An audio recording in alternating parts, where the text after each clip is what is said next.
報。咁今日咧有個驚喜俾大家嘅，就係、我哋咧請咗少年之美嘅導演過嚟同大家見面嘅，可唔可以俾啲掌聲啊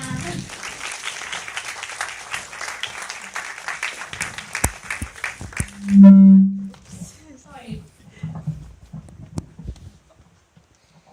咁我想問下在座咧有幾多位朋友係睇過導演嘅《音樂人生》啊？可唔可以舉舉手啊？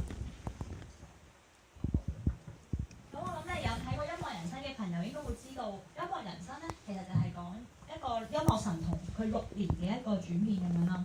咁依家少年之美有幾多個人啊？有9個喎，有9個人都咁多喎。咁不如張導演你同大家講下，點解今次有咁唔同嘅處理啊？音樂人生就90分鐘，就6年跨度，一個小朋友拍到由細拍到大，呢個就好比較西方啲嘅一種，即係好傳統嘅就係即係定嘅 fixed perspective 啊，同埋一個 character driven 嘅一種講故事辦法。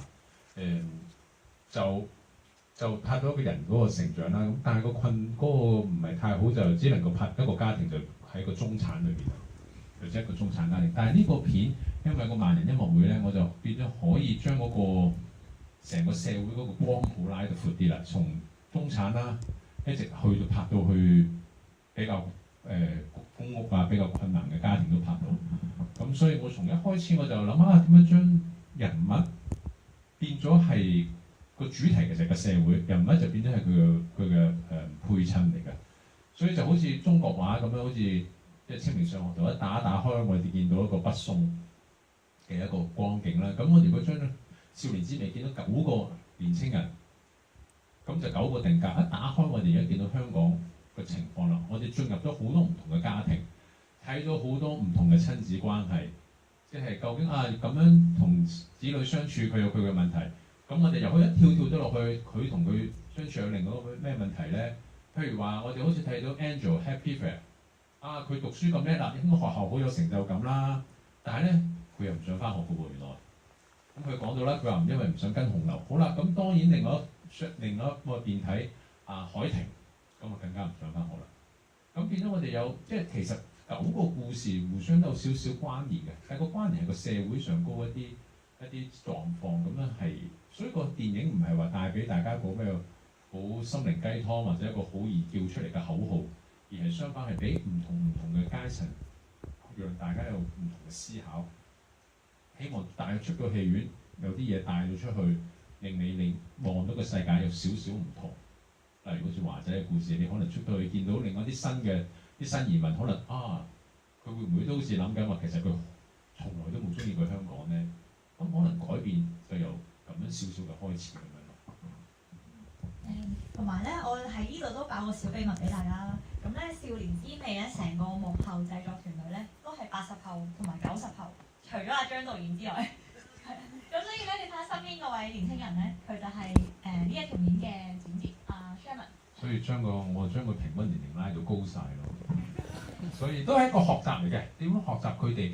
佢哋睇到嘅嘢同我睇到嘅嘢有唔同，佢會好快會睇到 Angel 入邊嗰個 Happy Fair， 佢對現實同理想嗰個掙扎咯。所以如果你覺得呢個片嘅剪接嘅音樂應用都好咧，其實都係要歸功呢位80後Sherman。仲有另一位嘅90後嘅 Nicky， 今日佢冇嚟，所以你見到我哋嗰個剪接有3個嘅，我係排到最後嘅。我係到最後將家長成人嘅角度擺翻落去，平衡翻成個少年之美咁樣。Sherman 有冇啲咩問題咧？好多謝大家嚟到啦，咁呢度祝父親節快樂先，係啦。幾多個父親喺呢度？舉咩手咧？希望你今晚都好快樂啦，出到。咁係，我都好開心喺個大螢幕，尤其是喺太古城呢度，我住喺呢度附近嘅，就可以同大家分享自己有份參與嘅作品。咁我希望大家繼續支持香港嘅紀錄片，因為拍一套紀錄片所付出嘅係好唔容易嘅事，犧牲好多青春嘅都。剪咗大半年。係啦，咁係啦，咁同埋希望大家支持我哋年青人發聲啦。多謝晒。時間唔係好多，不如即係我諗有2個問題可以俾觀眾發問或者講下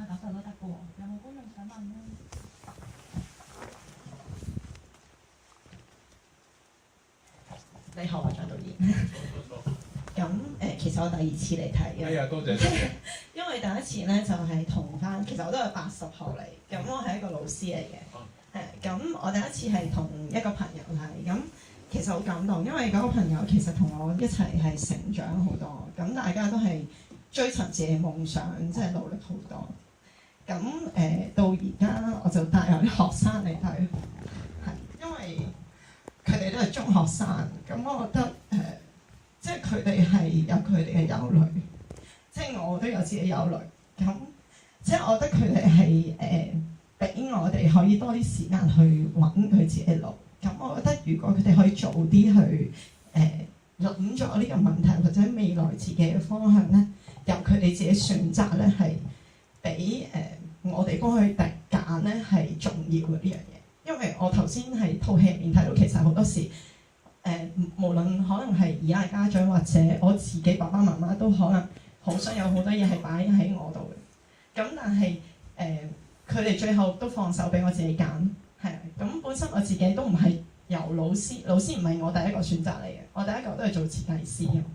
咁但係後來我發覺自己再揾嘅時候，發現設計都唔係我人生或者對我最大意義。我覺得佢後來接觸到教育，我覺得教育係比較適合我。咁即係俾我係屋企人係俾咗自由我去揀咯。咁但係作為而家我喺教自己嘅學校都睇到，其實好多父母為小朋友去揀佢自己路，我覺得係即係窄咗好多呢樣嘢。咁所以我諗緊其實應該將呢套戲帶多啲俾多啲家長，或者喺學校都應該即係俾多啲人知道其實小朋友或者中學生都有佢自己嘅諗法，唔係我哋睇得咁淺咯。即係佢哋有自己嘅一套，但係我哋未必去諗咯。我覺得有時係啊。多謝多謝。其實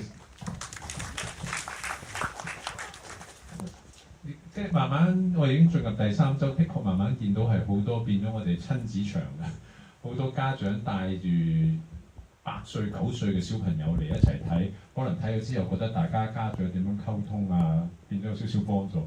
我好同意你講嘅，就係話你帶你個中學生嚟睇，等佢早啲選擇，因為我覺得點講都好，因為個少年之美我哋見到，譬如你講，你有你嘅優秀，佢哋有佢哋嘅優秀，即係我哋香港而家係好多一啲比較有啲唔係好開心，有陣時係咪？但係問題，我覺得點樣講都好，年青都係好嘅。It's great to be young，係咪？即係你可以早啲選擇，係咪？所以我覺得戲入邊我都係有啲有啲希望啦，係咪？個音樂啊，我都加咗好多進步。因為當年青人喺翻一個自己興趣嘅嘢入邊，喺個音樂上高，你見到佢哋都係好開心嘅。你講到你嘅選擇。你初本來係做設計師，然後轉咗去，我覺得我自己都係，我以前係想拉大提琴㗎嘛，咁而家轉咗去做電影。其實選擇係背後必須有自由，係咪？你有咗自由啦，就好似戲入邊嘅 Nicole 所講，你有咗自由，你先至會負責，你始終會有責任去負責，即係 responsible 你自己嘅選擇。咁就算譬如我音樂選得結果唔係好如意，但係我唔可以怪任何人，我再行過第2條路咯。所以真係自由係好重要。有咗俾咗自由，佢做嘅選擇，佢就要自己負責啦。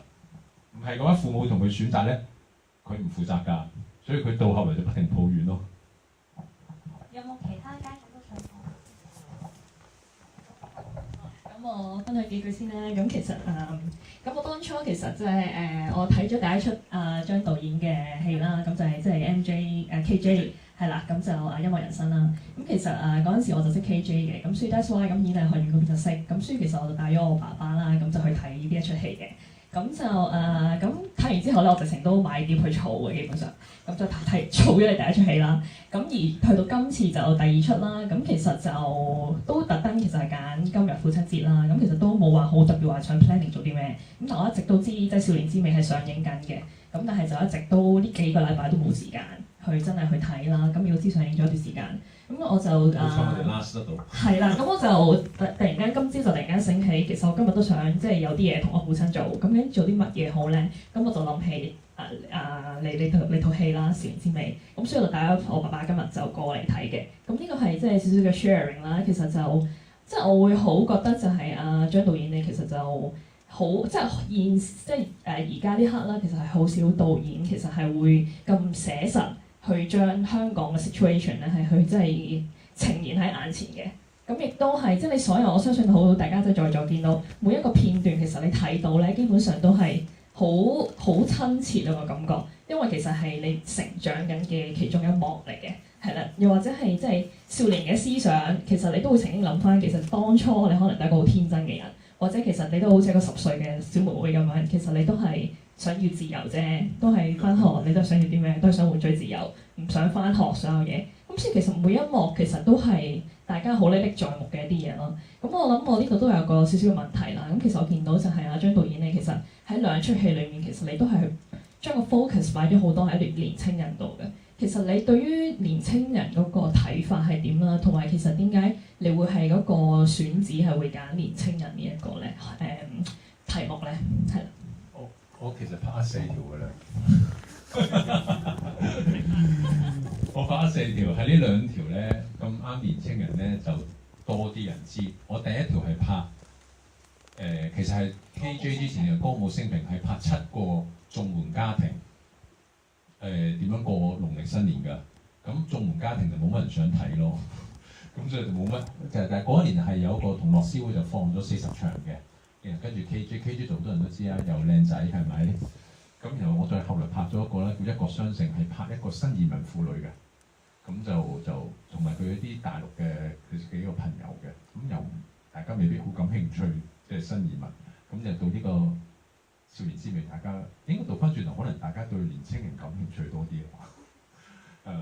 不過我覺得都係我自己始終覺得年青係好嘅，因為我如果去到一個中年，我自己睇雖然見到佢哋，即係我哋借票啊，成日見到睇到啊。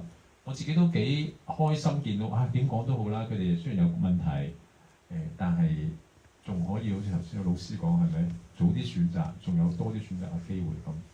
但係我頭先聽到你一句説話，香港係比較少嘅一啲比較寫實嘅電影，都係嘅。但係我覺得我哋改變緊嘅，我哋同上世紀80-90年代啊，入戲院只係為咗 entertainment。即係笑一餐，但係而家唔係嘅。而家你會見到戲院，我哋會多啲想知道、了解自己身邊啊、本土嘅事啊。咁例如我好感動，我其實第3個禮拜嚟太古㗎啦。太古都仍然有觀眾，都算上座率相當唔錯㗎。真㗎，因為其實真係，而且嗰位老師第2次睇啦，我哋上個禮拜嚟亦都有啲你哋啲街坊都係第2次睇，仲帶埋其他朋友嚟睇。我真係都幾，其實我住太古好遠嘅，但係我都好感激太古嘅街坊有咁多都支持少年滋味咯，因為唔係每一個地區都做得起嘅，講真係多謝你哋。我諗其實可能仲有好多觀眾都想同你哋繼續傾落去，咁我哋一陣就會喺出邊咧會繼續 stay 喺度同大家傾偈咁樣。咁因為依家都差唔多要還場啦，咁我係有少少嘅呼籲，仲想講一講嘅就係因為我覺得好難。有機會係拍一啲咁貼地，同埋頭先觀眾講啦，即係好寫實嘅香港電影。咁如果覺得都仲值得支持嘅，真係幫手啊，同身邊嘅朋友推薦下。因為我哋走到第3個禮拜依家，其實冇大明星嘅，全部都係9個年青人好真摯嘅聲音咯。咁如果你哋即係大家去講下，有呢條片咧係會幫到更加多人入嚟睇呢套戲嘅。咁交叉點係點咧？紀錄片好慢熱。咁啊，好慢上，但係咧戲院咧咳院係咁咳得好快嘅。今個禮拜有愛麗絲嗰啲，所以有愛麗絲，然後跟住寒戰，所以就真係。但係我哋咧紀錄片係好慢熱喎，即係其實你見我每次嚟呢個太古呢度都仍然 keep 住有一定嘅觀眾嚟咯。咁我哋希望第4個禮拜我哋都仲可以嚟呢度啦。咁可能即係幫手喺 Facebook 度 like 少年滋味啦，或者喺你哋朋友圈可能有 WhatsApp group 我哋去唔到你個 WhatsApp 㗎。咁可以推薦下咁。最後我諗我哋想同大家影張大合照啦，難得導演嚟到。